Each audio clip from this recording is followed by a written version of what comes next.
सभी ऋषि महर्षि संत सन्यासी अमलात्मा विमलात्मा महात्मा संत सभी लोग एक स्वर में श्रीमद् भागवत के लिए क्या बोले? मे भगवत रूपम शास्त्रम भागवतम कलौ पठनात् श्रवणात् सद्यो वैकुंठम फलदायकम। सब ऋषि महर्षि बोलते हैं कि साक्षात भगवान कलयुग के प्राणियों का कल्याण करने के लिए श्रीमद् भागवत महापुराण संहिता में आकर के विराजमान हो गए हैं। ये भगवान का वांगमयी मूर्ति श्रीमद् भागवत महापुराण है। ऐसे बाल कृष्ण लाल के पाद पद्मों में हम सबका प्रणाम है। तेने वांगमयी मूर्ति प्रत्यक्षा वर्तते हरे। और ब्रह्मा बाबा कहते हैं कि ऋषियों, अन्य शास्त्रों के अपेक्षा तो श्रीमद् भागवत महापुराण जो है यही जो है कि कलयुग के प्राणियों का कल्याण करने में समर्थ है।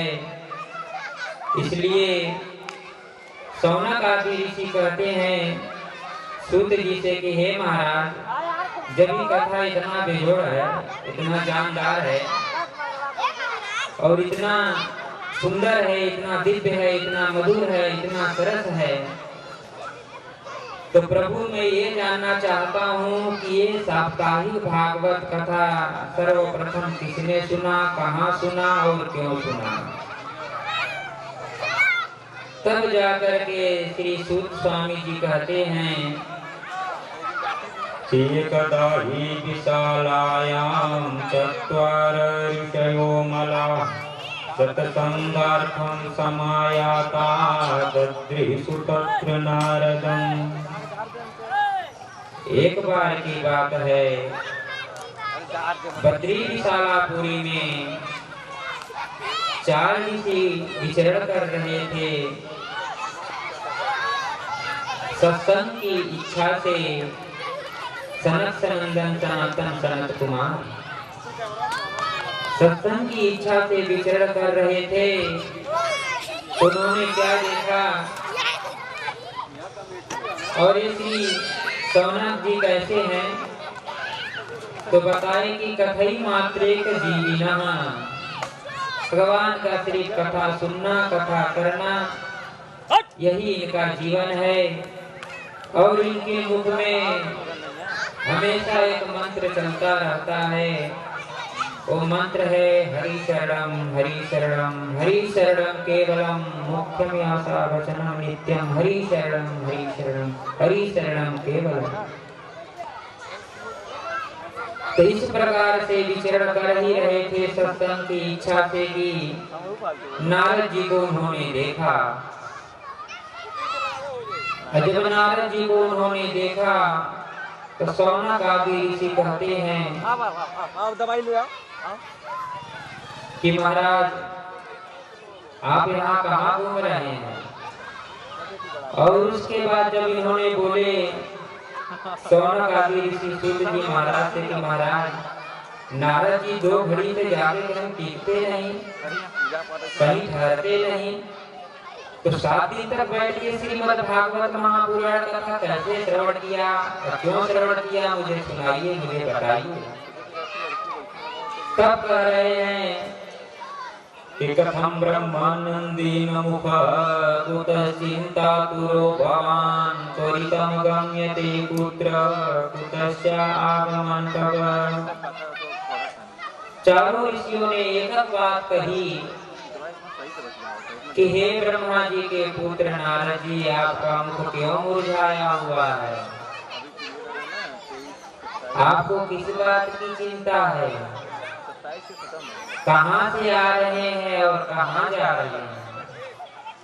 इदानीं शून्यचित्तोऽसि गतवित्तो यथा जनः तदेवं मुक्तसङ्गस्य नो उचितं वद कारणम्। आप तो लौकिक व्यवहार से मुक्त हैं, और आप जैसे संत महात्मा अगर इस प्रकार से चेहरा लटकाए डोलेंगे तो संसारियों का क्या हाल होगा महाराज? थोड़ा दृष्टि डाल के देखिए कि जब आप संत होकर इस प्रकार से चिंतातुर होकर के व्याकुल डोल रहे हैं तो जो गृहस्थी संत हैं उनके क्या हाल होगा? भो ब्रह्मन कथम दीन मुखा, आपका मुख क्यों मुरझाया? हे ब्रह्मा बाबा के पुत्र हमें बताइए। इस प्रकार से नोचितम बद कारणम, आपको इस प्रकार से चेहरा लटका कर डोलना अच्छा नहीं है। आप अपने दुख का कारण बताइए। और उसके बाद संसार में आप ऐसे विचरण कर रहे हैं जैसे लग रहा है कि किसी कृपण व्यक्ति का धन चला जाए। रातों रात जो है 1000-500 का नोट कागज का टुकड़ा बन जाए, जैसे बहुत बड़ा व्यापारी रात को सो नहीं पाता है, हफ्तों महीनों खाना भोजन अच्छा नहीं लगता। इस प्रकार से आप व्याकुल महाराज, इसका क्या कारण है? आप क्यों व्याकुल हैं हमें बताएं। और संतों का तो धन, जो धन चला जाए उस धन को संत तो अपना मानते ही नहीं। गत वित्तो यथा जनः, जो धन चला जाए उस धन को संत तो अपना मानते ही नहीं। संत का तो बस एक ही धन है, और वो धन क्या है? हमारो धन राधा से राधा से राधा, हमारो धन राधा से राधा से राधा, हमारो धन राधा राधा राधा राधा राधा, जीवन धन राधा राधा राधा राधा राधा, प्राण धन राधा राधा राधा राधा राधा, हमारो धन राधा श्री राधा श्री राधा, हमारो धन राधा श्री राधा श्री राधा। संतों का तो बस एक ही धन है, वो भी राम नाम, और संसार के धन को तो अपना मानते ही नहीं। राम नाम का ही धन संतों का धन होता है।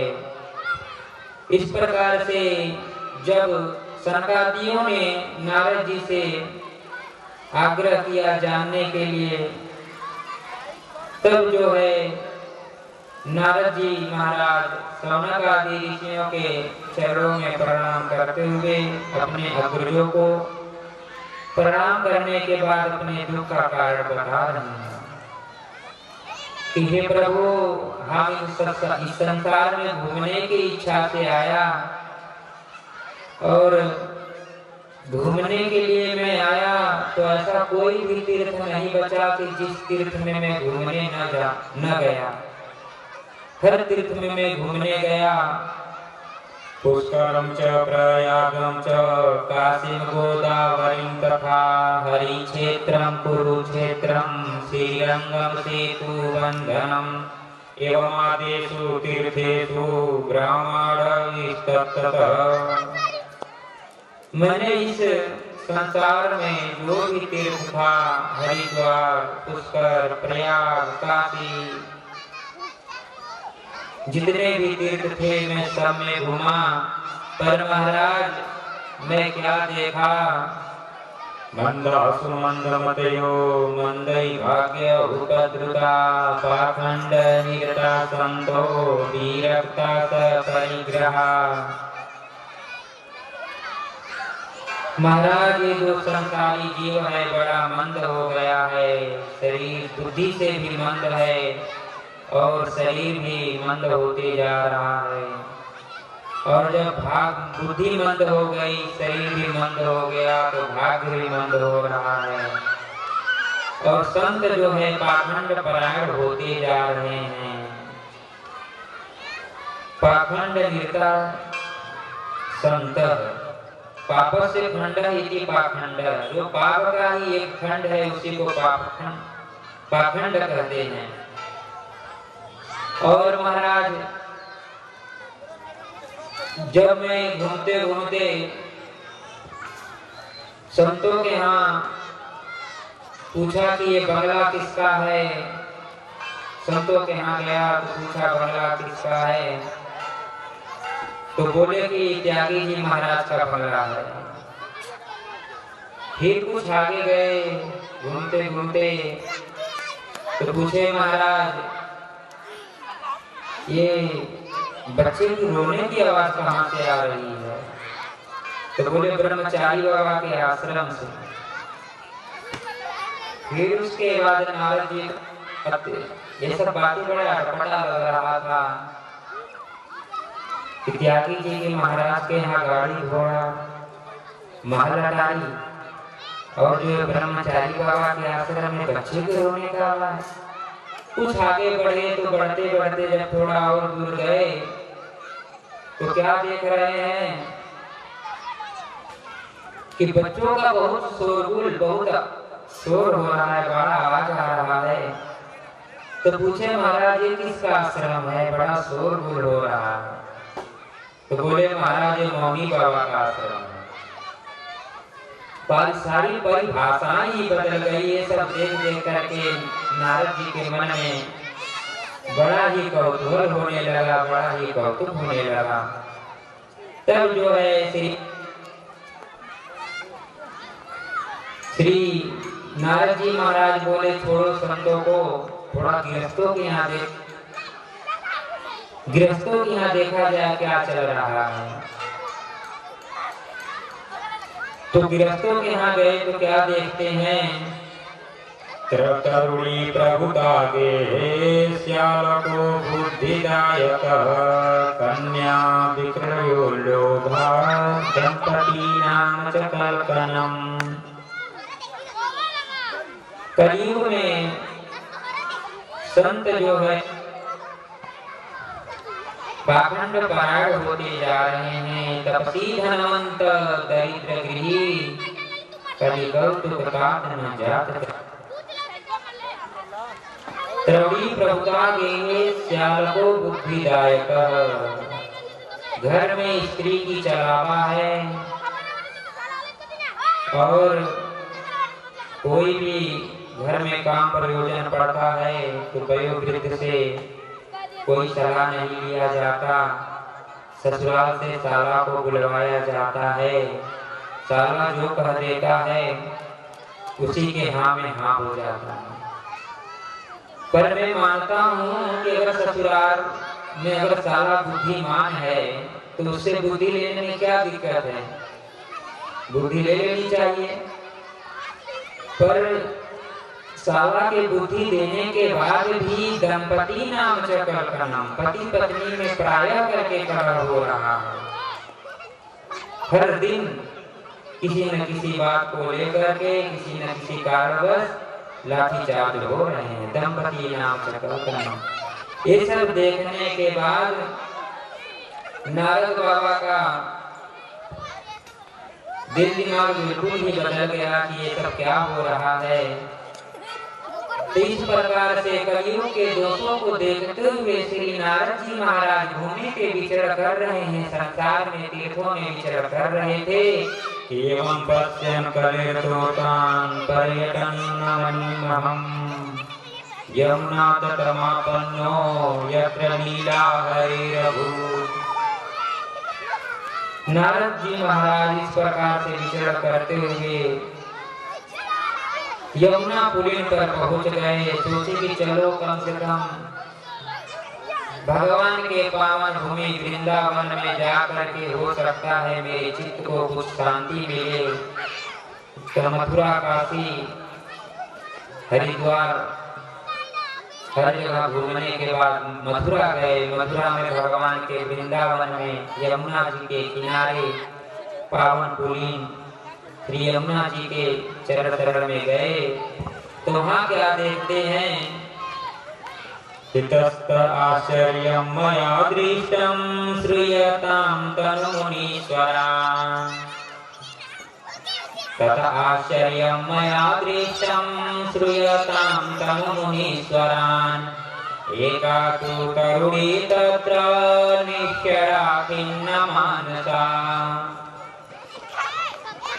हे महाराज, मैं सोचा कि नारद जी कहते हैं शौनक आदि ऋषियों से कि हे महाराज, हमने सोचा कि भगवान के लीला स्थली वृंदावन धाम में जाकर मेरे चित्त को अवश्य ही शांति मिलेगी, पर मेरे मन में और क्रांति मच गई, पर शांति नहीं मिला। वहां भी मैंने एक आश्चर्य देखा। आश्चर्य ये था कि एक जो है स्त्री बैठी बैठी रो रही है और सैकड़ों स्त्रियां उसको चारों तरफ से घेर रखी हैं और उनके समकक्ष में दो वृद्ध पड़े हैं। इस प्रकार से तब नारद जी जब देखे तो आगे बढ़ के उनके पास गए।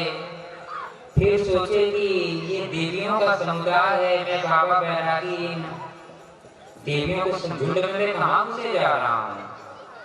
उस देवी को रोते हुए देखे और उस देवी को जब रोते हुए देखे तो संत का हृदय बड़ा कोमल होता है। संत हृदय नवनीत समाना, कहा कभी न पर कहे न जाना।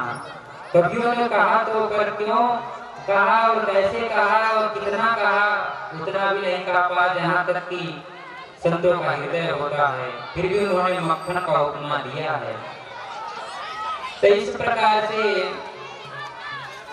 देखने के बाद जो उन्हें लगा कि ये तो बड़ा ही विचित्र, ये बूढ़े कौन है और उसके बाद ये देवियां कौन है और ये देवी जी काहे को रो रही है। ऐसे उनके मन में जिज्ञासा जागा और कुछ दूर तक गए। देवियों से मिलने के लिए उनके पास तो गए, पर उनकी हिम्मत न बन सकी कि भाई देवियों का झुंड है, इसमें मैं कहाँ जाऊं। फिर लौटने लगे वहां से, क्योंकि उन्होंने सोचे कि देवियों का तो ऐसा स्वभाव होता है कि छड़े रुष्ट छड़े दुष्ट रुष्ट दुष्ट छड़े छड़े, अभी हाल ही रो रही हैं, हाल ही हंसने लग जाए। तो इसलिए नारद जी महाराज दूर से चल दिए। तब जो है भक्ति माता का निगाह पड़ा नारद जी के ऊपर। तो नारद जी के ऊपर जैसे ही माता भक्ति का निगाह पड़ता है तो कहती हैं भव साधु क्षणं तिष्ठं अपि चिन्तामपि नाशय दर्शनं तव लोकस्य सर्वथा अघहरं वरं। कितने तक खाया जाता है, मतलब पूरी संतत रस जिमि पातक टरई। हे संत भगवान ने ठहरिए, थोड़ा देर रुके। हे साधु भव साधु क्षणं तिष्ठं, थोड़ा देर के लिए रुकिए। मत चिंता मपि नाशय, मेरे चिंता को दूर करिए, मेरे दुखों को दूर करिए। आप जिसे संतों का दर्शन करने मात्र से ही जीव के जन्म जन्मांतर कल्प कल्पांतर युग युगांतर के पाप समूह भूत हो जाते हैं, पाप समूह भस्मीभूत हो जाते हैं। इसलिए जब इस प्रकार से माता भक्ति जब नारद जी को पुकारती हैं, तब जो है नारद जी महाराज उस देवी के पास गए और जाने के बाद उनसे प्रश्न किया काशी त्वंगा विमोचे मां नार्या कापदलोचना वद देवी सविस्तारं स्वस्य दुःखस्य कारणम्। हे देवी जी, आप कौन हैं? काशी त्वं, आप कौन हैं? का विमौ, ये जो दोनों बूढ़े आपके सामने पड़े हैं ये कौन है? नार्या कापदलोचना, ये कमल के सदृश नेत्र वाली जो स्त्रियां बैठी हैं ये कौन है और आपको किस बात का दुख है, मुझे बताएं। तब जो है भक्ति माता कहती हैं गंगाद्या सरितश्चेमा मत्सेवार्थं समागतः तथापि च न मे श्रेय सेवितायां सुरैरपि। मैं देवताओं के द्वारा सेवित हूँ, ये गंगा, यमुना, सरस्वती, नर्मदा, सिंधु, कावेरी आदि नदियां हैं जो मेरे सेवा में मेरे दुख को देख करके समुपस्थित रही हैं। मुझे सांत्वना बढ़ाने के लिए आप यहाँ पर आई हैं। लेकिन तथापि चरण में से फिर भी मेरा कल्याण नहीं हो रहा है, इसलिए आप मेरा प्रभु कुछ कल्याण करें। तब जो है इस प्रकार से जब देवी अपने दुख को बताती हैं, तब नारद जी महाराज पूछते हैं कि हे माता,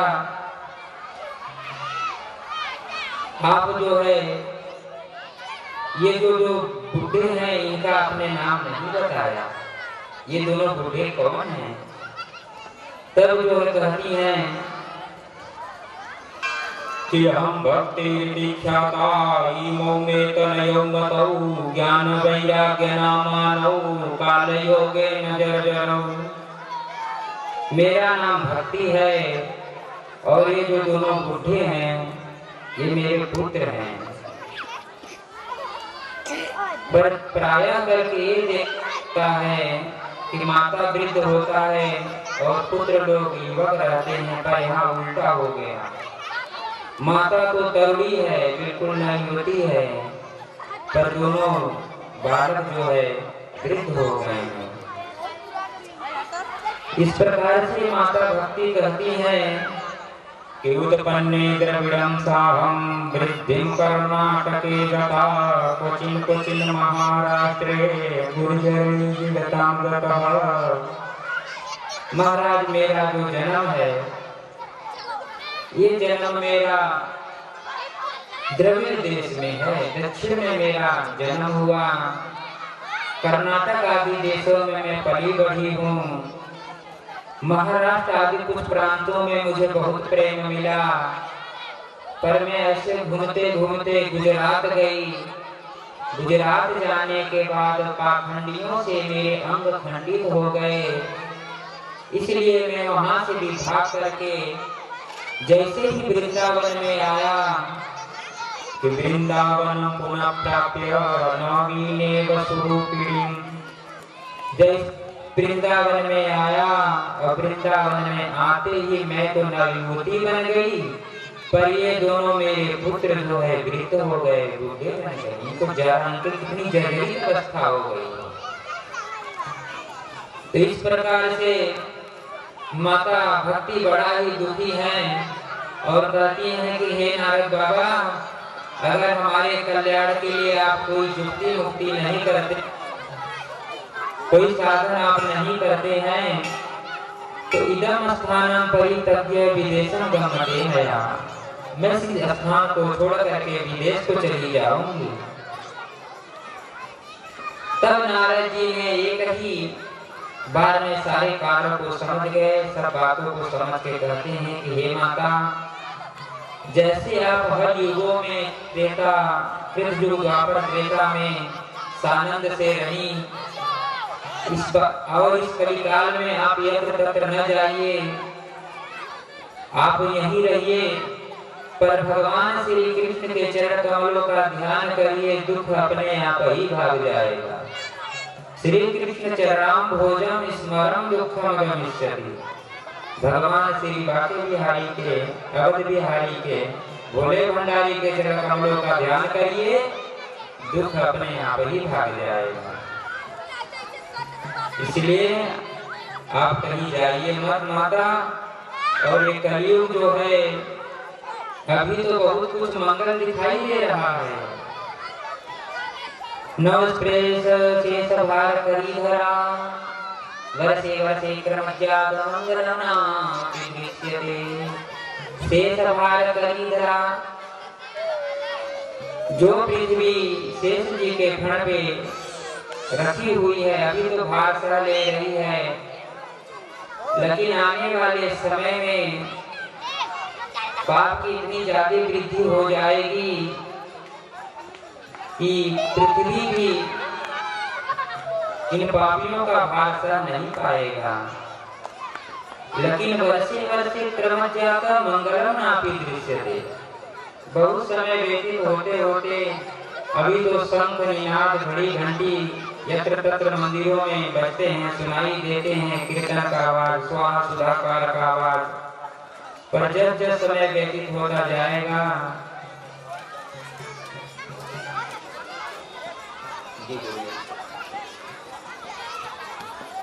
धनवंतरी रूप में अवतार लेते हैं और अमृत का कलश लेके प्रकट होते हैं।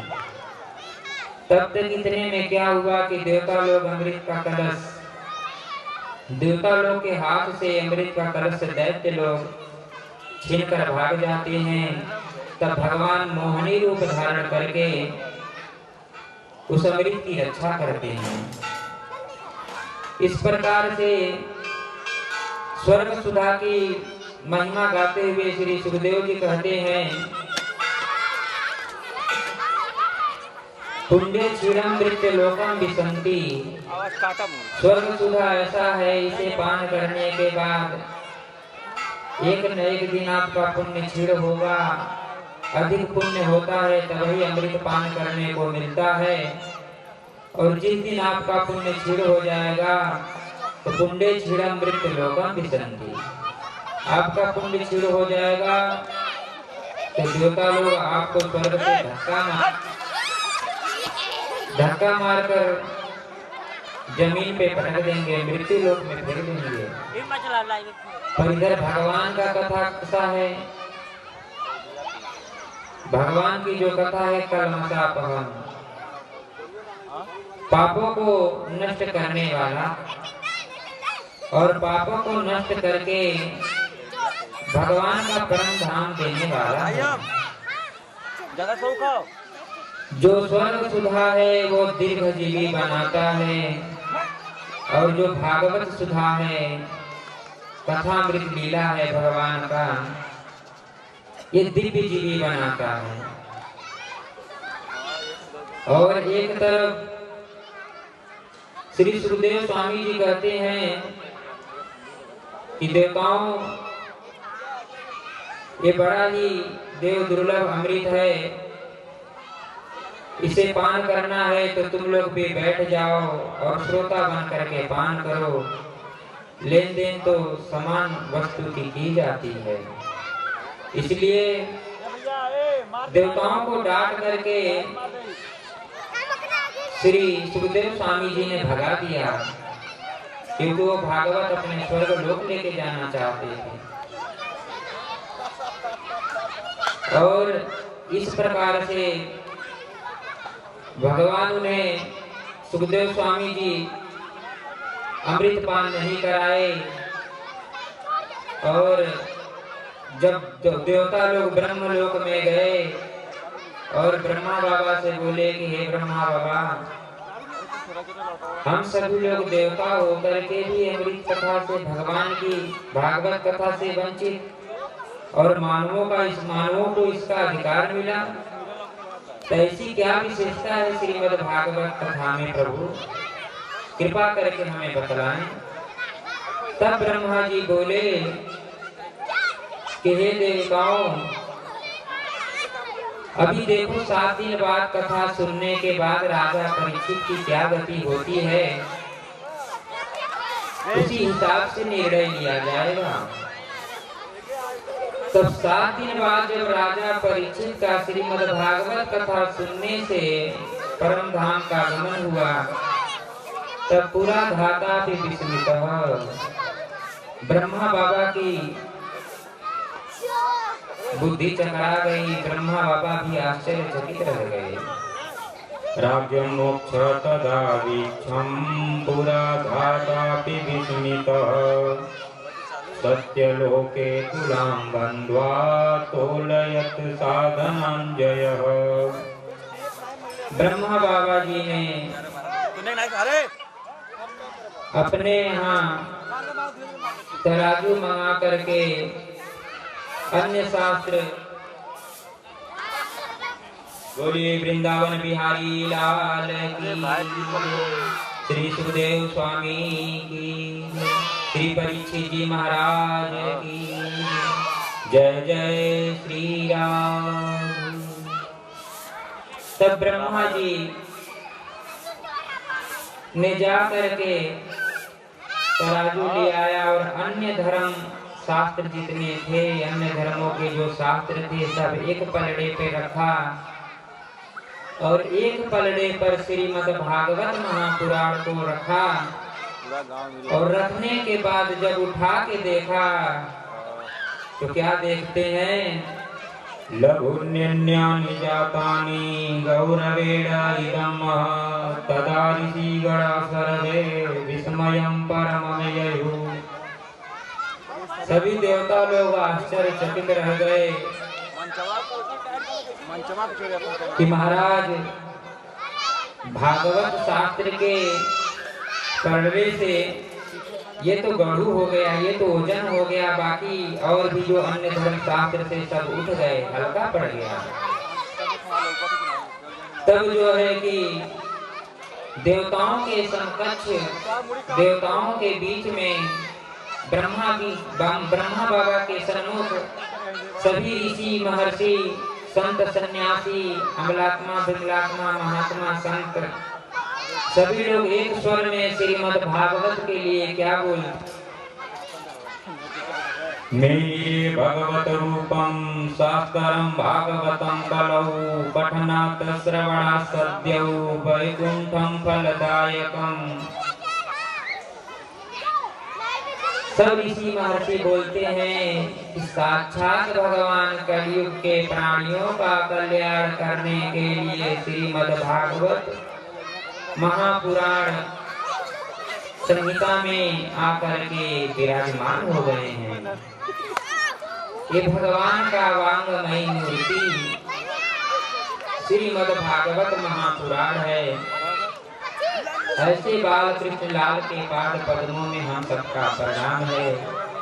तेने वांगमयी मूर्ति प्रत्यक्षा वर्तते हरे।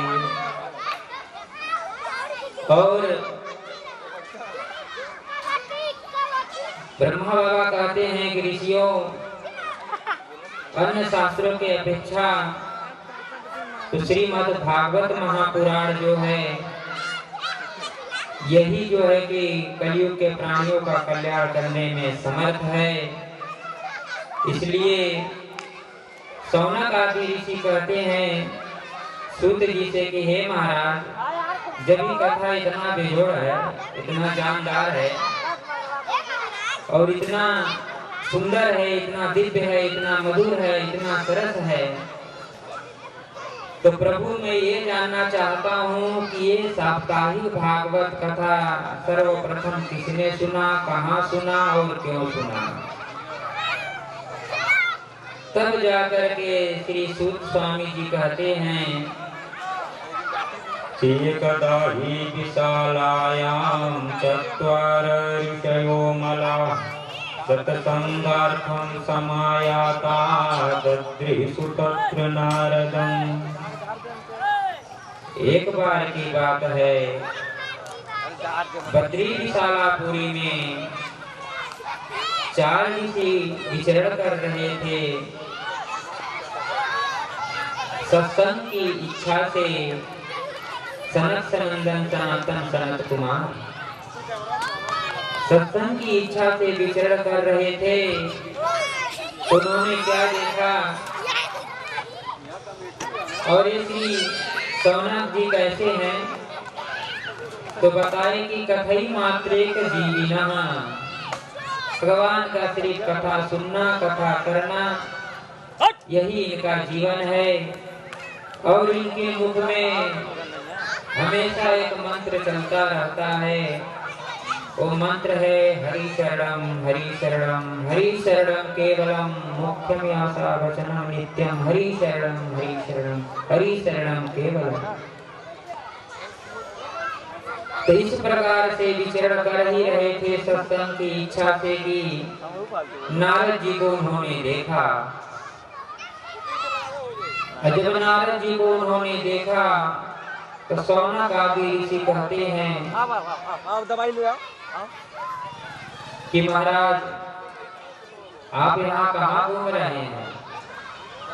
और उसके बाद जब इन्होंने बोले शौनक आदि ऋषि सूत जी महाराज से कि महाराज नारद जी 2 घड़ी से ज्यादा कहीं टिकते नहीं, कहीं ठहरते नहीं, तो 7 दिन तक बैठ के श्रीमद् भागवत महापुराण कथा कैसे श्रवण किया और क्यों श्रवण किया, मुझे सुनाइए, मुझे बताइए। तब कह रहे हैं कि कथं ब्रह्मानंदेन मुख कुतः चिन्तातुरो भवान् त्वरितं गम्यते पुत्र कुतस्य आगमनं तव। चारों ऋषियों ने एक बात कही कि हे ब्रह्मा जी के पुत्र नारद जी, आपका मुख क्यों मुरझाया हुआ है, आपको किस बात की चिंता है, कहाँ से आ रहे हैं और कहाँ जा रहे हैं। इदानीं शून्यचित्तोऽसि गतवित्तो यथा जनः तदेवं मुक्तसङ्गस्य नोचितं वद कारणम्। आप तो लौकिक व्यवहार से मुक्त हैं और आप जैसे संत महात्मा अगर इस प्रकार से चेहरा लटकाए डोलेंगे तो संसारियों का क्या हाल होगा महाराज। थोड़ा दृष्टि डाल के देखिए कि जब आप संत हो के इस प्रकार से चिंतातुर होकर के व्याकुल डोल रहे हैं, तो जो गृहस्थी संत हैं उनके क्या हाल होगा। भो ब्रह्मन कथम दीन मुखा, आपका मुख क्यों मुरझाया, हे ब्रह्मा बाबा के पुत्र हमें बताइए। इस प्रकार से करें नोचितम वद कारणम, आपको इस प्रकार से चेहरा लटका कर ढोलना अच्छा नहीं है, आप अपने दुख का कारण बताइए। और उसके बाद संसार में आप ऐसे विचरण कर रहे हैं जैसे लग रहा है कि किसी कृपण व्यक्ति का धन चला जाए, रातों रात जो है 1500 का नोट कागज का टुकड़ा बन जाए, जैसे बहुत बड़ा व्यापारी रात को सो नहीं पाता है, हफ्तों महीनों खाना भोजन अच्छा नहीं लगता। इस प्रकार से आप व्याकुल महाराज, इसका क्या कारण है, आप क्यों व्याकुल हैं हमें बताएं। और संतों का तो धन,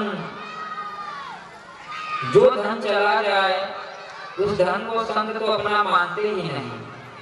गतवित्तो यथा जनः, जो धन चला जाए उस धन को संत तो अपना मानते ही नहीं। संत का तो बस एक ही धन है, और वो धन क्या है।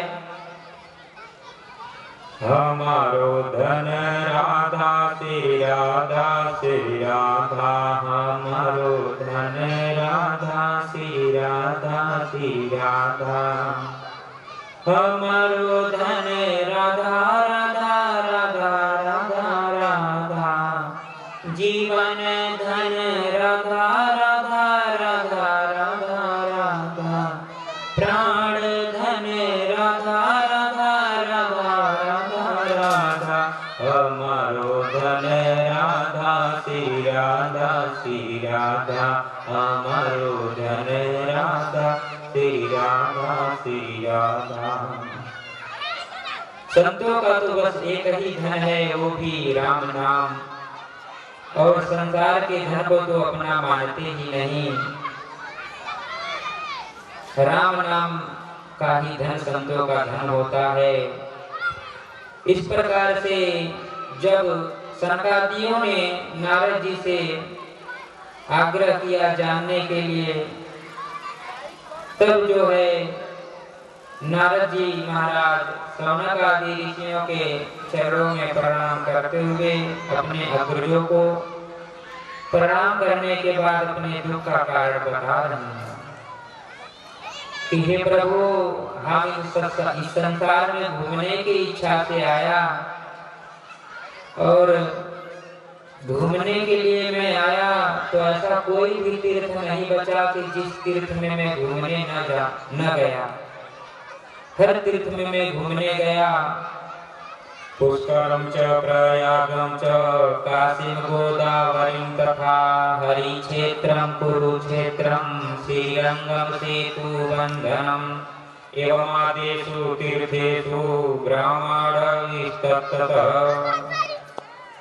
मैंने इस संसार में जो भी तीर्थ था, हरिद्वार, पुष्कर, प्रयाग, काशी, जितने भी तीर्थ थे मैं सब में घूमा, पर महाराज मैं क्या देखा?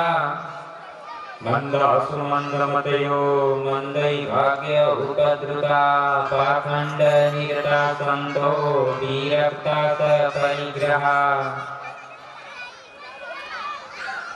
महाराज ये जो संसारी जीव है बड़ा मंद हो गया है, शरीर बुद्धि से भी मंद है और शरीर भी मंद होते जा रहा है।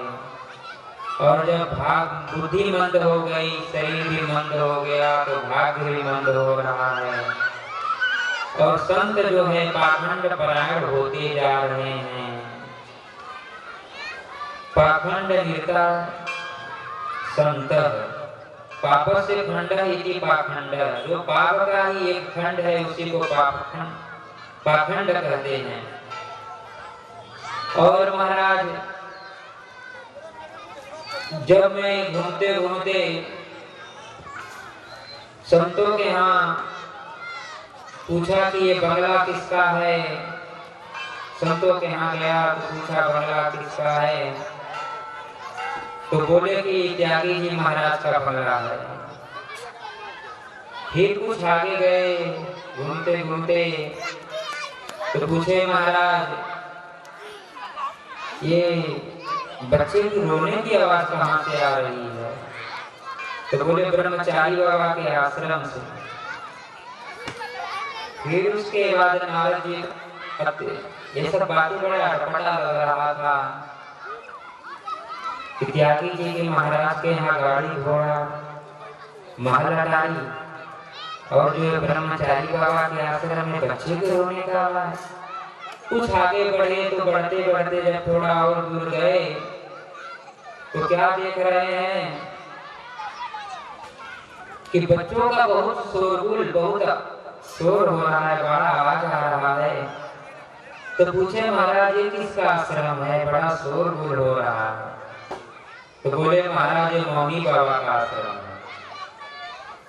पर सारी परिभाषाएं ही बदल गई। ये सब देख देख करके नारद जी के मन में बड़ा ही कौतूहल होने लगा, बड़ा ही कौतुक होने लगा।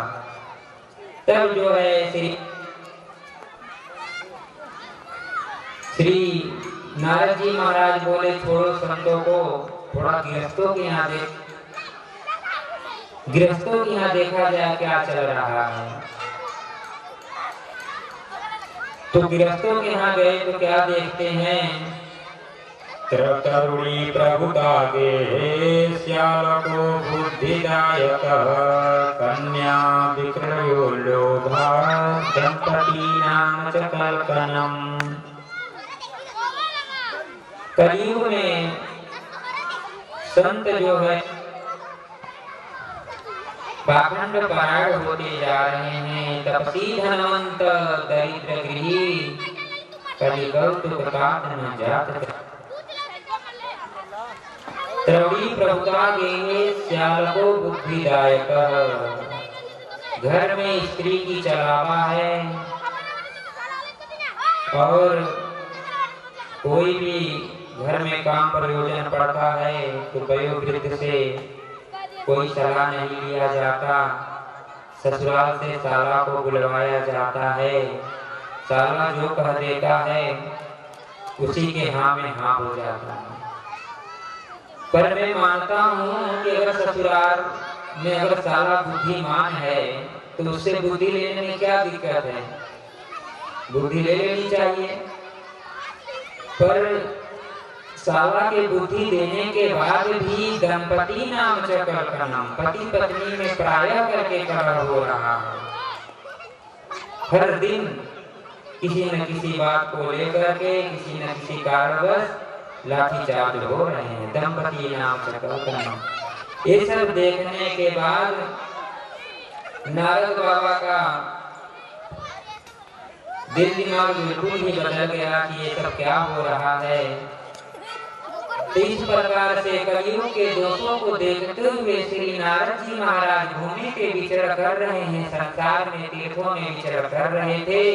एवं पश्यन् कलेर्दोतान् पर्यटन्नवनीमहम् यमुनातटमापन्नो यत्र नीला हरिरभूत्। नारद जी महाराज इस प्रकार से विचरण करते हुए यमुना पुलिन पर पहुंच गए। सोचे कि चलो कम से कम भगवान के पावन भूमि वृंदावन में जाकर के हो सकता है मेरे चित्त को कुछ शांति मिले। तो मथुरा, काशी, हरिद्वार हर जगह घूमने के बाद मथुरा गए। मथुरा में भगवान के वृंदावन में यमुना जी के किनारे पावन पुलिन श्री यमुना जी के चरण चरण में गए तो वहाँ क्या देखते हैं? इतस्त आश्चर्यं मया दृष्टं श्रूयतां तनुमुनीश्वरान् तथा आश्चर्यं मया दृष्टं श्रूयतां तनुमुनीश्वरान् एका तु तरुणी तत्र निश्चरा खिन्नमानसा।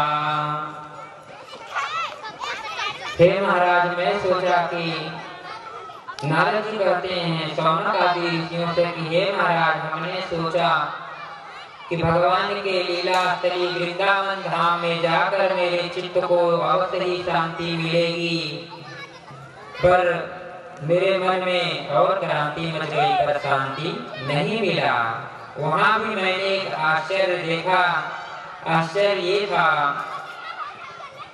कि एक जो है स्त्री बैठी बैठी रो रही है और सैकड़ों स्त्रियां उसको चारों तरफ से घेर रखी हैं और उनके समकक्ष में दो वृद्ध पड़े हैं। इस प्रकार से तब नारद जी जब देखे तो आगे बढ़ के उनके पास गए। फिर सोचे कि ये देवियों का समुदाय है, मैं बाबा बैरागी इन देवियों को झुंड में कहाँ घुसे जा रहा हूँ।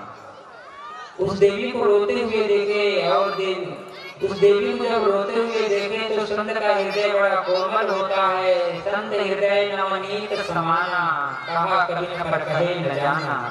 कवियों ने कहा तो पर क्यों कहा और कैसे कहा और कितना कहा उतना भी नहीं कहा पा, जहाँ तक कि संतों का हृदय होता है। फिर भी उन्होंने मक्खन का उपमा दिया है। तो इस प्रकार से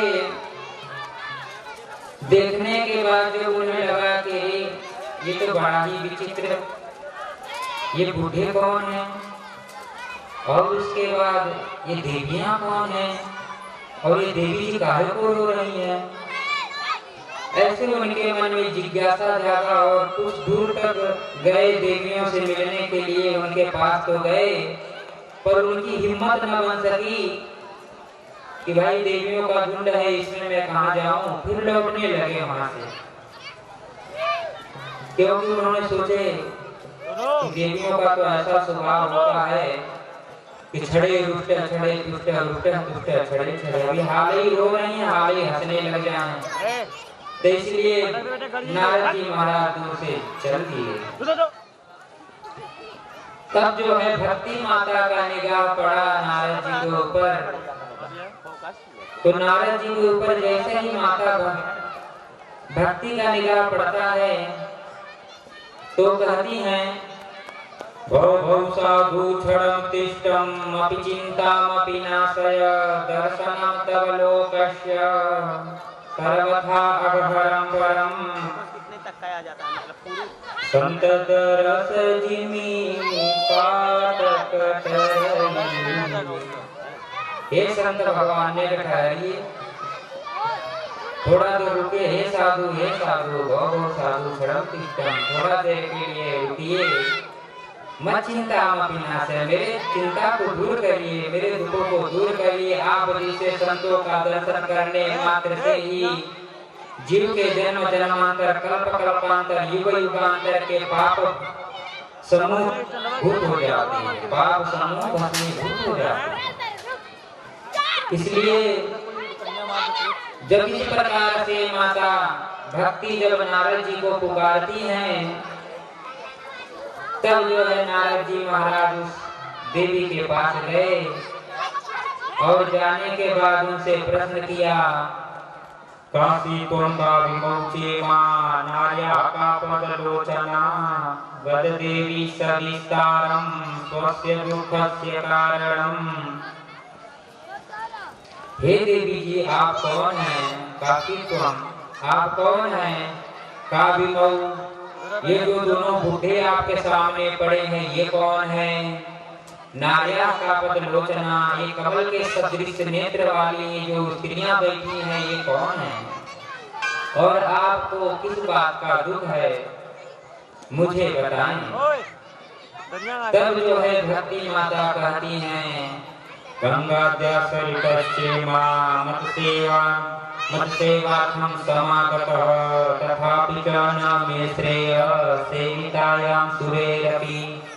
मैं देवताओं के द्वारा सेवित हूँ।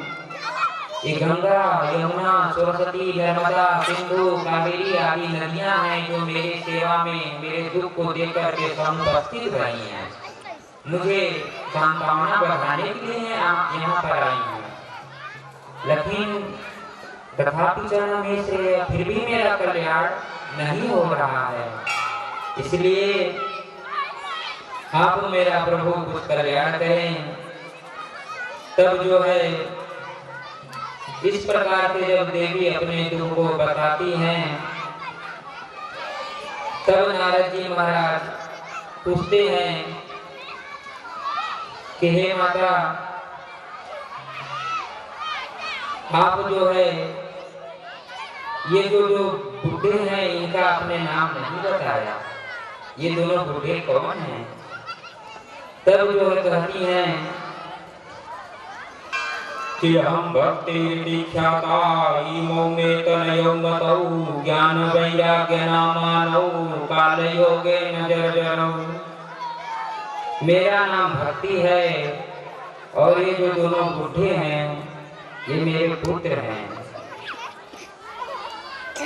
पर प्रायः करके ये देखता है कि माता वृद्ध होता है और पुत्र लोग युवक रहते हैं, पर यहाँ उल्टा हो गया। माता तो तरुणी है, बिल्कुल नहीं होती है, पर दोनों बालक जो है वृद्ध हो गए हैं।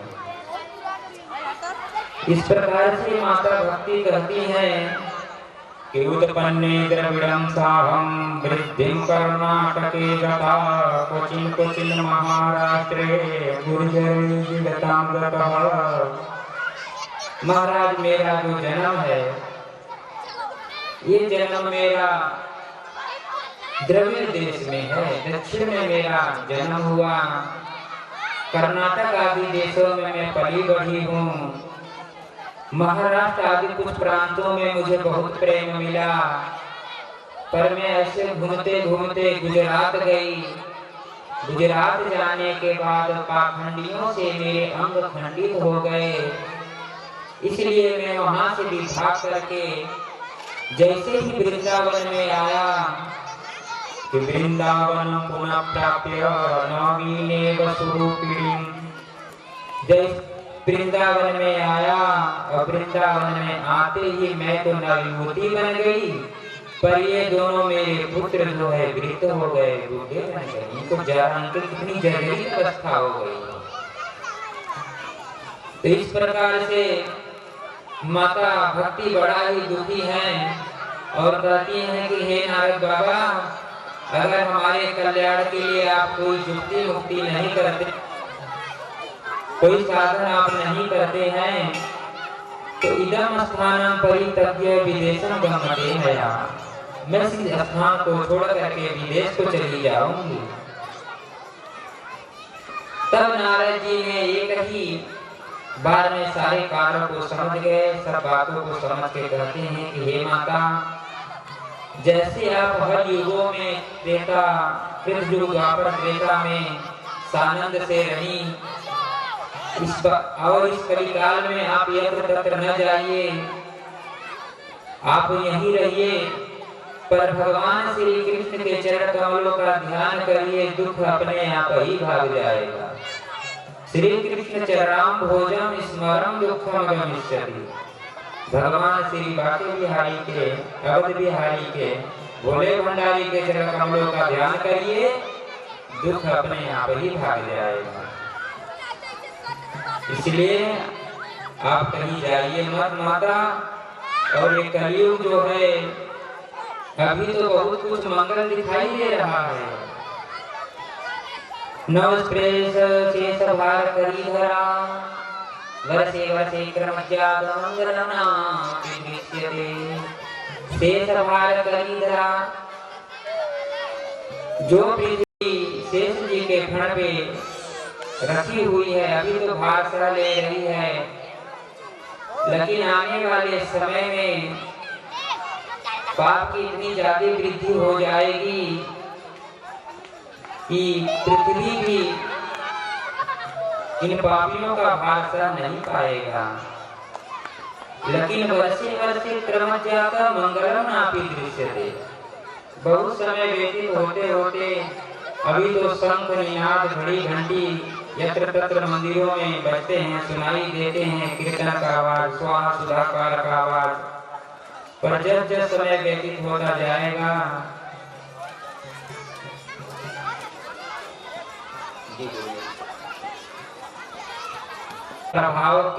प्रभाव होने के बाद भी आप इस वृंदावन में ताता थैया करके नाच रही हैं, आप नवयुवती बनी विराजमान रही हैं और आपके पुत्र दोनों वृद्ध हो गए हैं। मैं इसका कारण समझ गया कि भक्ति के बिना, ज्ञान वैराग्य के बिना भक्ति पूर्ण नहीं है। भक्ति के साथ ज्ञान वैराग्य का होना अति आवश्यक है। इस प्रकार वृंदावनस्य संयोगाप्तम पुनस्तम तरुणीनवा धन्यं वृंदावनम तेना भक्ति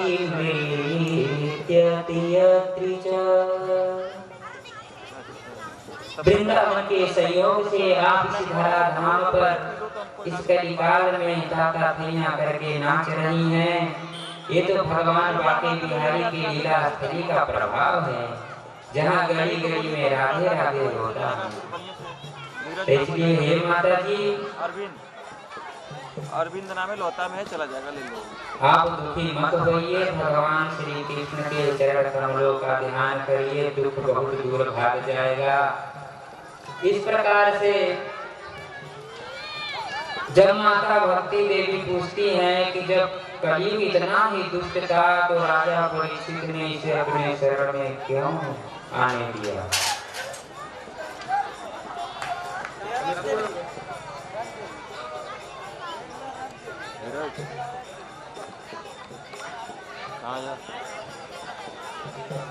चलिए तो जहाँ बैठ पूरा बना ला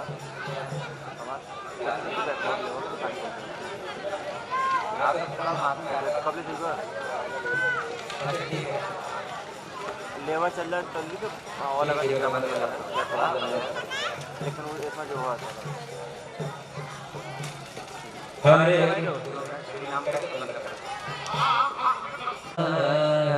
श्रीवंशादि गौर भक्तविंद हरे कृष्ण कृष्ण कृष्ण हरे हरे हरे राम राम राम हरे हरे। बोलिए वृंदावन वाके बिहारी लाल की जय। श्रीमद् भागवत महापुराण की जय। श्री सुखदेव जी महाराज की जय। आज के आनंद की जय। ओम नमः पार्वती पतये हर हर महादेव।